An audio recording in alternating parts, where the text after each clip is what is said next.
Bem-vindo ao Freudcast. Aqui nada é proibido. Vamos mergulhar nas águas profundas do inconsciente. Vamos falar de angústia, sexualidade, maternidade, pânico, depressão, síndromes, fetiches e tantos outros assuntos que envolvem o labirinto da psique humana. Só que desta vez, quem vai sentar no divã são as neuroses e não o paciente. Alerto que nem sempre teremos respostas prontas, mas prometemos que, no mínimo, você vai ser desafiado para olhar para si mesmo, já que a psicanálise pode ser uma lanterna iluminando os cantos mais escondidos da nossa mente. Como diria Freud, onde há id, deve haver ego e, claro, o superego. Começa agora Freudcast. Olá, bem-vindo ao Freudcast. Será que existe um silenciamento da dor pela medicalização? Não sei. Quem vai responder isso para a gente é a psiquiatra Juliana Diniz, que acabou de escrever um livro, que o nome do livro, o título do livro é muito instigante. O que os psiquiatras não te contam. Bem-vinda ao Freudcast. Eu que agradeço o convite, Rosa. É um prazer estar aqui com você e com o seu público. No livro, diz que o sofrimento psíquico ele vem sendo tratado como uma disfunção cerebral. Quando foi que a psiquiatria, doutora, ela passou a escutar, parou de escutar e passou a silenciar a dor ou o sofrimento com pílulas? A psiquiatria não começou escutando. Se a gente for lá para trás, para o mito fundamental da psiquiatria, o mito fundamental da psiquiatria começa com a tomada dos grandes manicômios, que antes eram dirigidos por ordens religiosas ou por dirigentes leigos, né, que não tinham uma formação específica. E aí você tem a tomada dos manicômios pela medicina, pelos dirigentes que passam a ser médicos, né? Então, esse é o momento que se constrói o mito fundamental em torno da medicina e da psiquiatria como uma especialidade médica. E ali você já tem um discurso que é um discurso do iluminismo, da tentativa de trazer a luz e a razão para o controle daquele ambiente.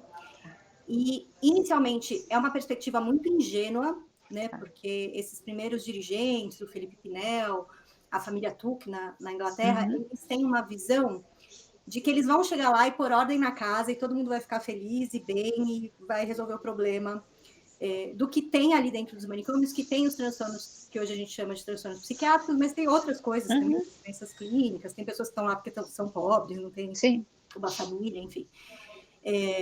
Então, e ali a gente já vê um discurso, assim, que é um discurso classificatório, que tenta trazer essa ideia da razão, a ideia da estatística, da matemática. Então, já é uma visão de ciência moderna, né, muito e que ela chega na psiquiatria dessa forma muito ingênua, né, querendo pôr ordem na casa. Isso não dá certo. E no século XIX, a gente tem um período em que os dirigentes de manicômio são acusados de estarem mais preocupados com o cérebro dos pacientes mortos do que com qualquer coisa que acontecia com eles durante a vida. Então, você vê que ali, naquele momento histórico, já não havia escuta, né? Então, a psiquiatria não nasceu escutando. Isso foi a forma que ela nasceu. Isso, claro, a ideia de procurar uma causa cerebral para os transtornos que hoje a gente chama de psiquiátricos falhou miseravelmente.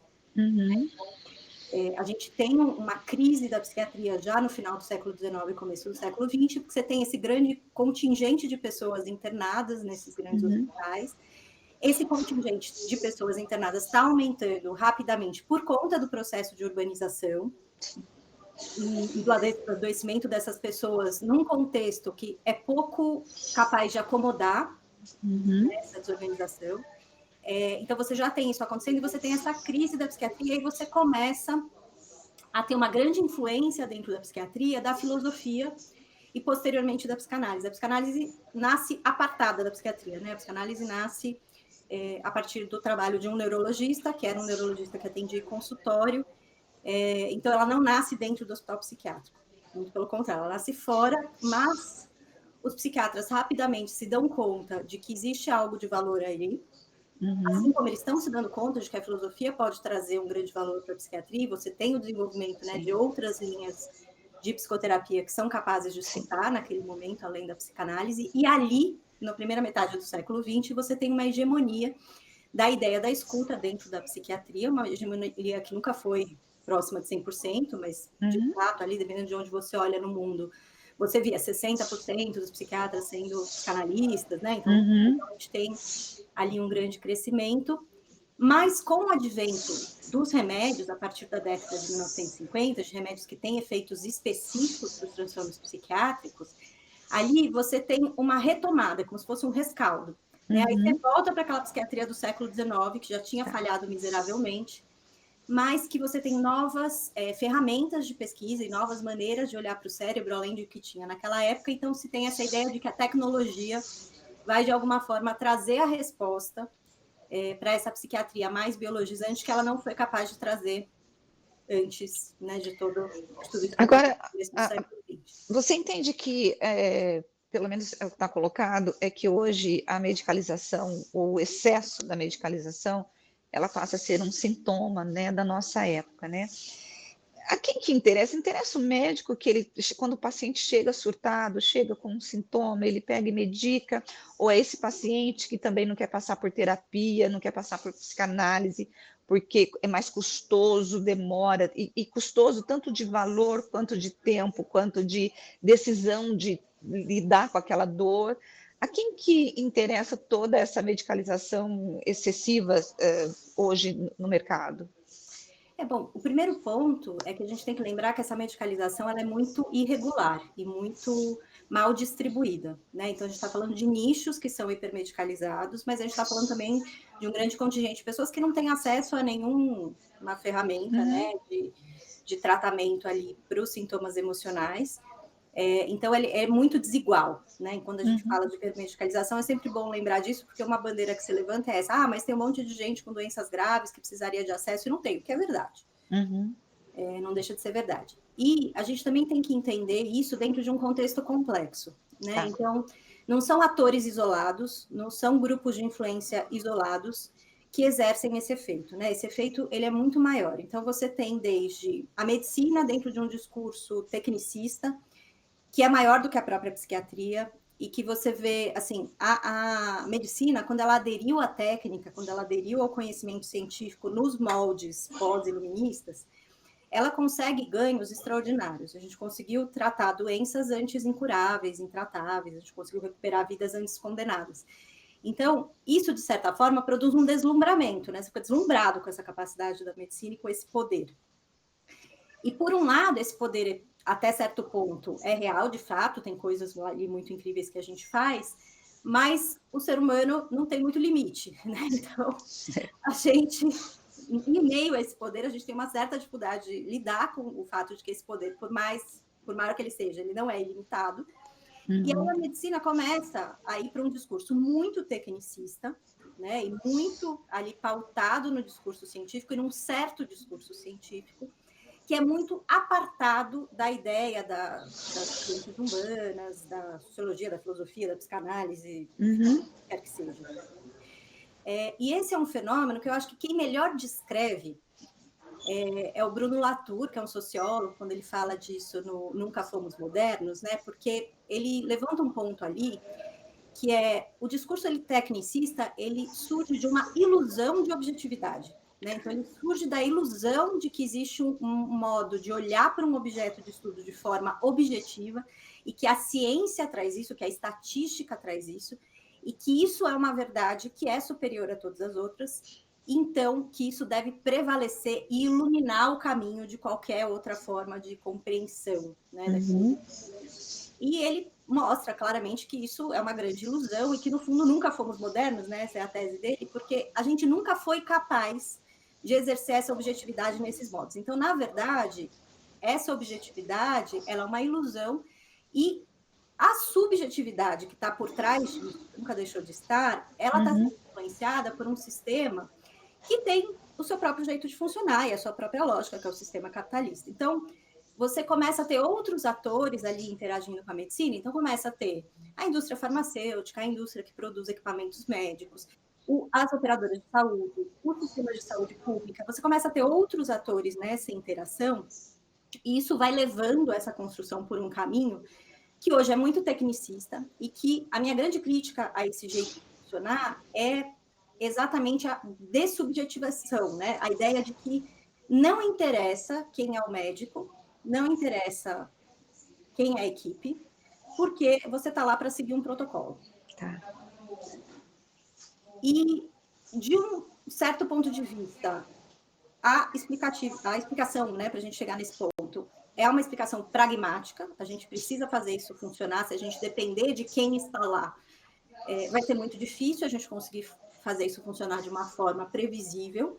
Então, a gente não pode depender das pessoas, a gente tem que protocolar tudo, a gente tem que ser o mais técnico possível, a gente tem que levar isso para as pessoas, porque essa é a forma de resolver o problema. E, em certos contextos, isso funciona muito bem. Por exemplo, no contexto de emergência, né, que você não tem tempo de pensar, você ter protocolos de ação revolucionou os cuidados de emergência e foi muito importante, né?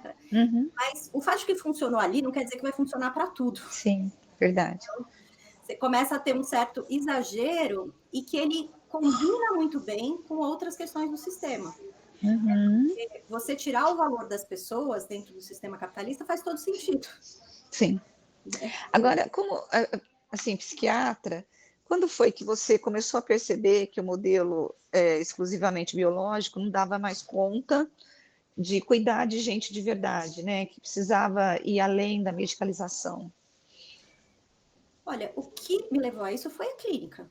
Tá. Eu sempre falo que a clínica psiquiátrica e as diversas clínicas, né, de diversas linhas de psicoterapia, ela é uma clínica que ela não te permite, eu falo que ela sempre deixa o nosso narcisismo em xeque, né, porque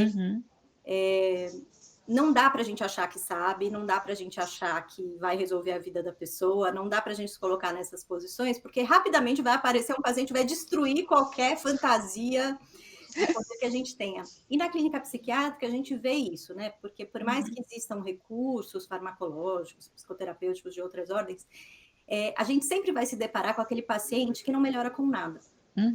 E que a gente vira do avesso e não encontra nada do ponto de vista biológico. Tá. Mesmo com coisas ultra sofisticadas, né? E aquela pessoa não melhora. Então, eu acho que essa experiência de me ver frente a essas pessoas que não abandonam seus sintomas, porque aquilo, de alguma forma, é tão estruturante para a vida delas, é impossível elas pensarem em estar no mundo sem aquilo, né? E elas vão nos colocando, e elas vão dizendo isso para a gente. Isso me levou a procurar outras alternativas, né, para lidar com a clínica, e eu, pessoalmente, encontrei isso muito na psicanálise. Como eu sempre digo, assim, não é que a psicanálise é melhor que as outras formas de ver essa questão, é que ela é uma das disponíveis e foi a que fez mais sentido para mim. Então, eu acho que o que me levou, né, a ir além do cérebro, além da biologia, foi a clínica, foram os pacientes, foi o que eu aprendi com eles. Quando você fala propõe, né, uma psiquiatria humanizada, o que significa isso, né, essa psiquiatria humanizada? Ela passa justamente por olhar o subjetivo, olhar o sujeito, tentar compreender esse sujeito do ponto de vista da psique dele, do que está dentro dele, da estrutura ou da falta de estrutura, inclusive, né?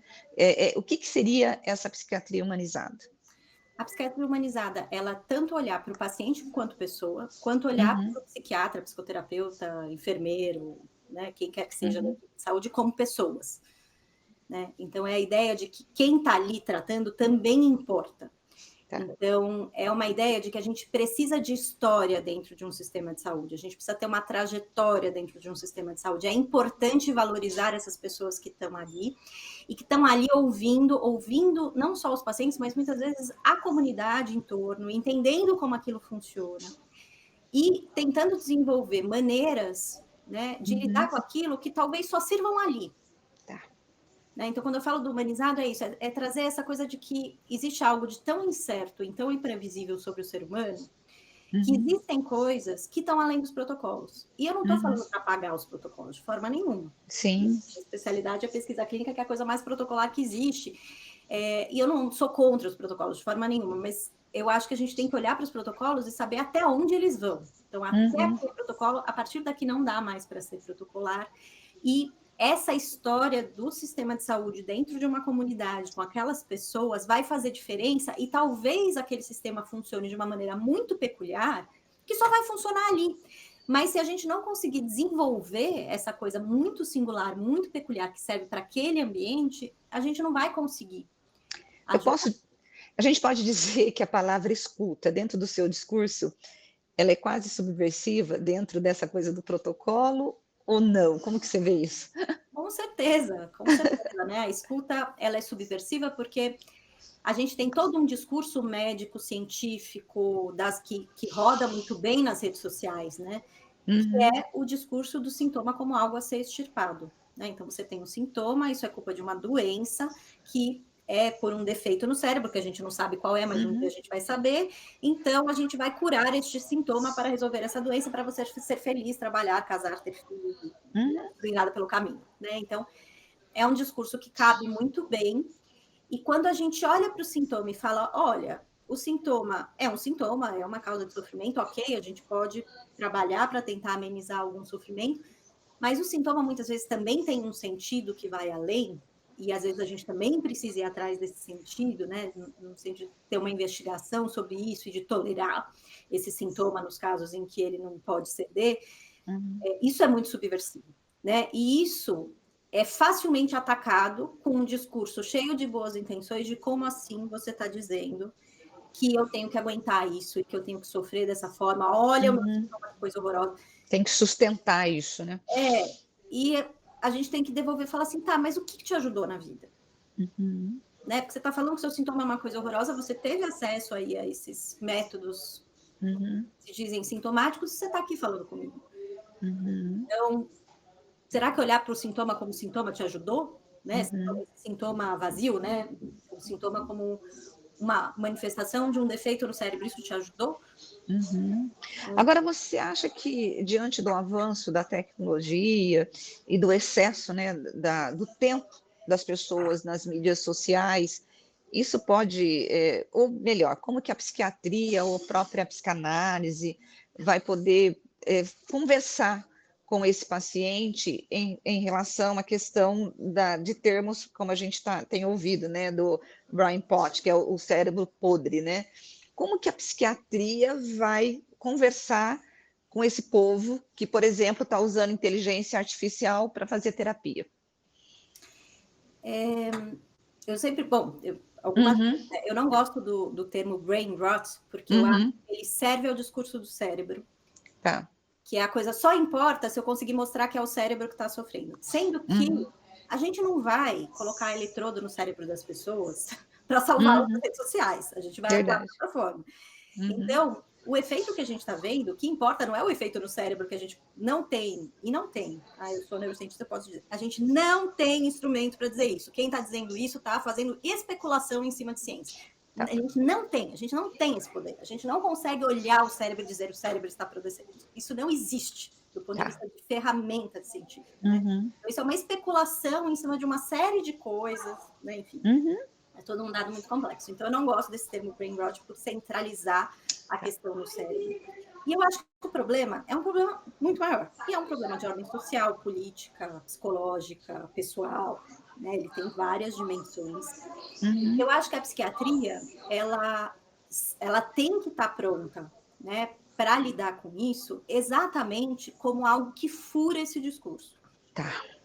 Porque a psiquiatria que aparece nas redes sociais, que é uma psiquiatria que ela serve para criar um ambiente, né, que eu falo que é um ecossistema de venda de serviço. Então, você tem um diagnóstico que é reconhecido a partir desse sintoma, que é uma coisa super frequente na população. Então, você tem esse sintoma, olha, a sua vida é ruim porque você tem essa doença, então você já dá uma explicação pronta, e aí você começa a vender as soluções.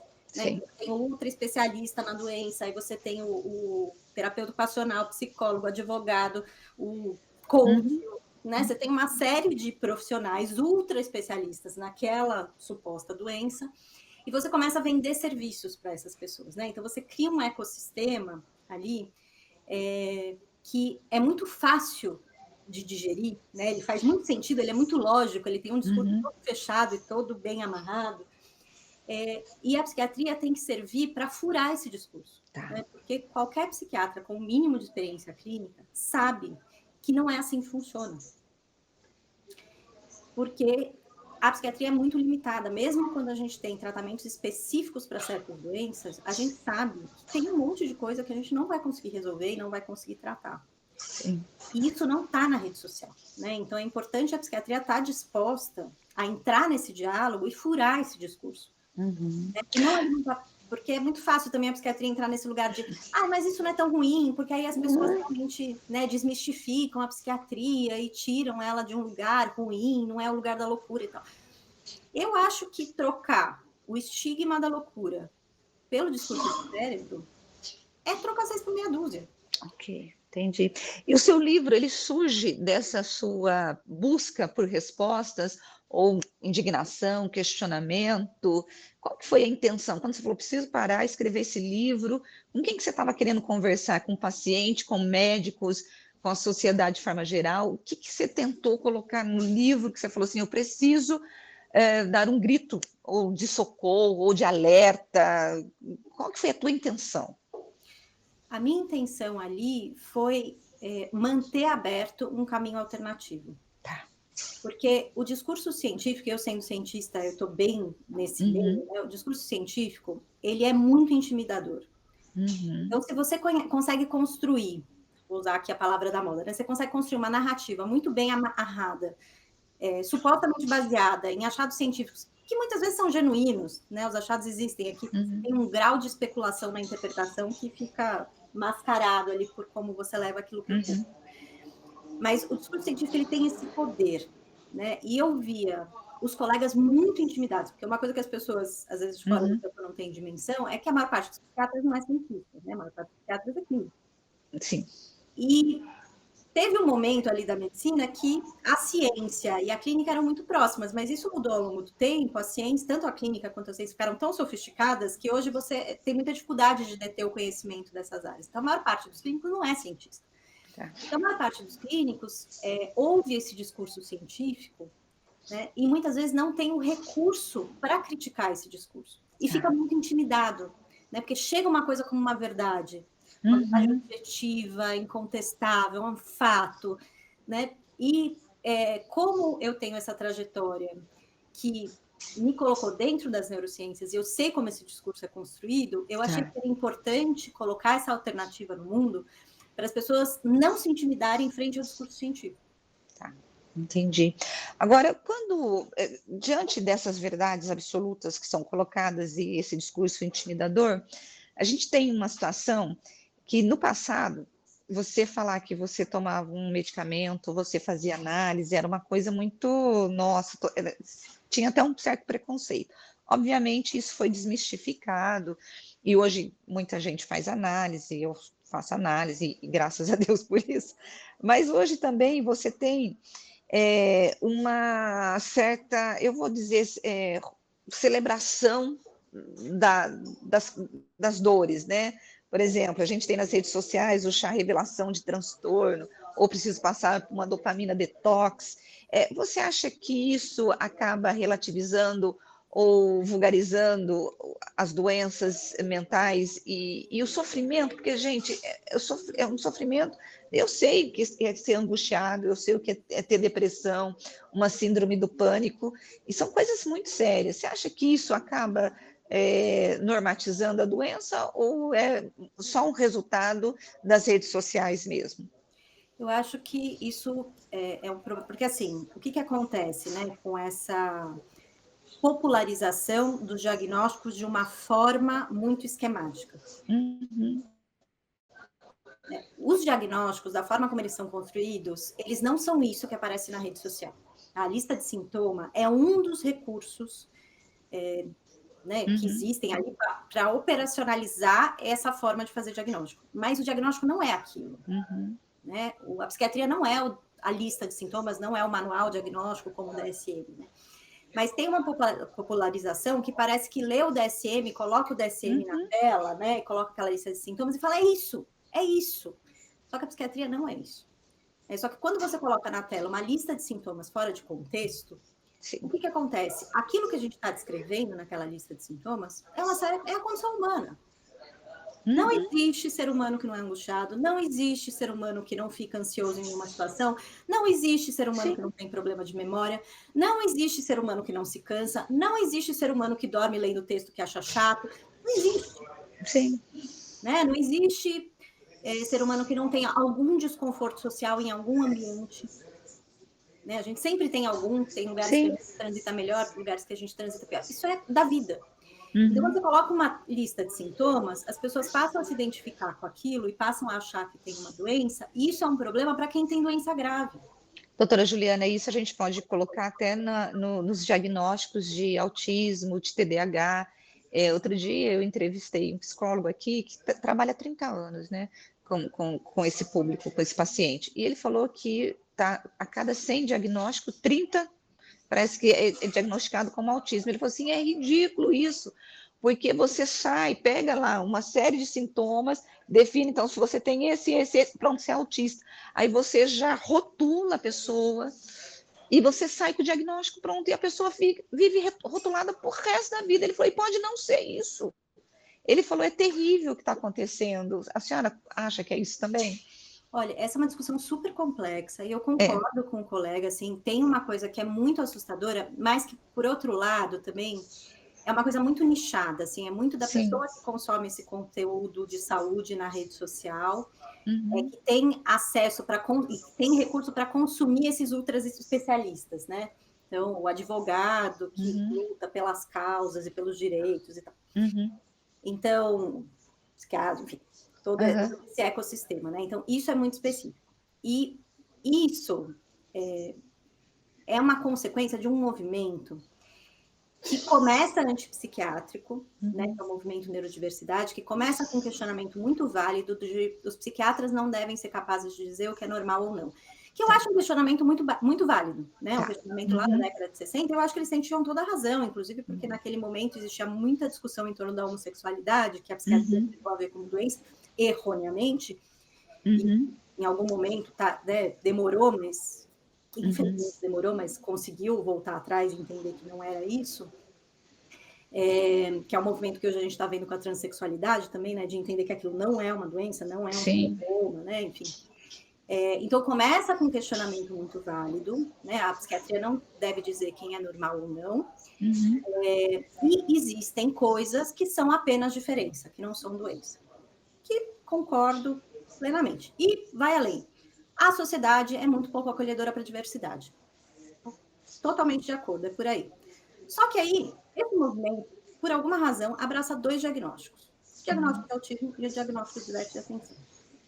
Autismo é uma doença grave. Uhum. Quem já conviveu, né, com crianças autistas que não conseguem adquirir linguagem verbal, que não conseguem, né, se alimentar porque só comem coisas brancas, e aí tem uma tremenda deficiência nutricional, que é um dos sintomas possíveis do autismo. E não Uhum. consegue que as pessoas cheguem perto, encostem nelas, sem ser uma experiência avassaladora. Uhum. Então, assim, a gente está falando de uma doença grave. Quando o movimento neurodiversidade abraça essa doença, eles começam a dizer que isso não é doença, é diferença.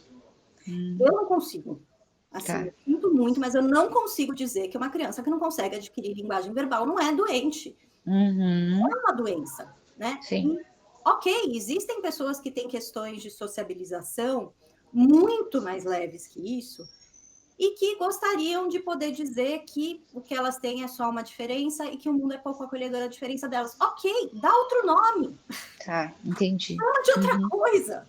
Sim. Agora, quando você chama uma coisa que é a pessoa só dorme do lado esquerdo da cama, não gosta de ir em lugares com mais de 3 pessoas, não se sente bem falando ao telefone, tudo bem, eu entendo que ali tem um sofrimento que eu acho que merece cuidado, Uhum. merece seu lugar no mundo, mas isso não é a mesma coisa que uma criança autista.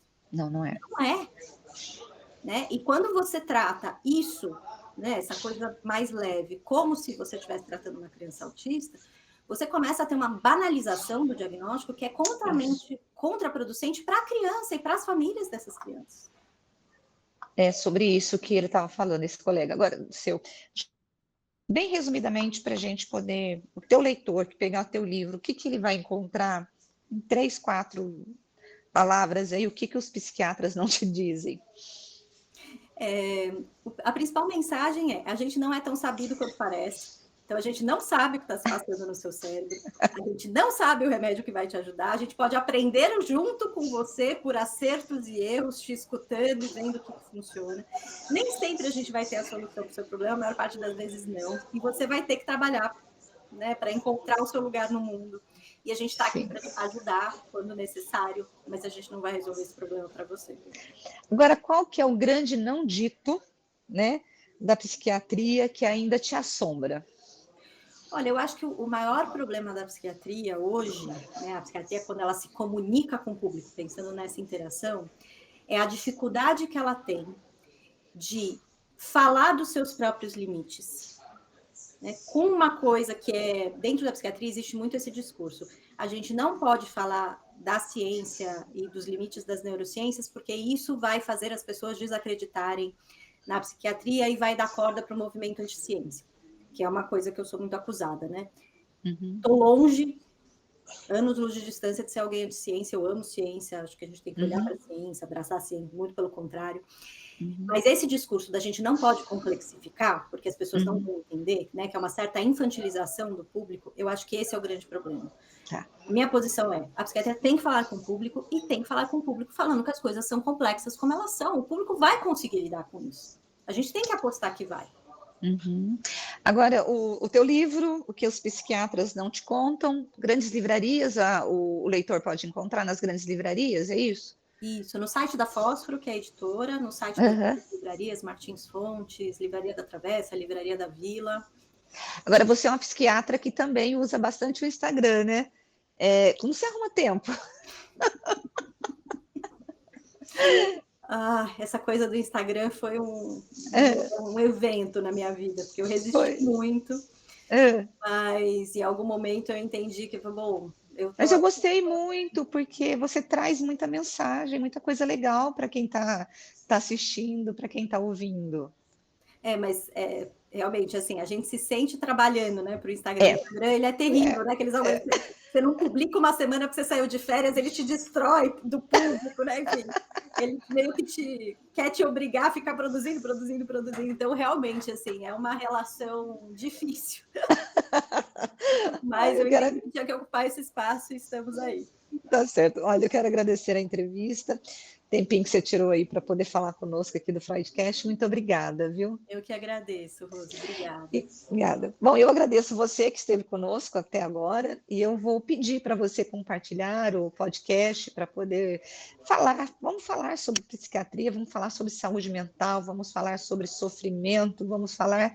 Por quê? Porque quando nós falamos, a gente se cura. Então, é preciso falarmos sobre. E é justamente sobre isso que o livro da doutora Juliana Diniz, ela fala, que os psiquiatras não te contam, para poder falar. Vamos falar sobre isso, não tem problema, não tem tabu, vamos discutir. E é no debate que a gente acha aí respostas. Muito obrigada para você e até a semana que vem. Beijo. Tchau. Freudcast.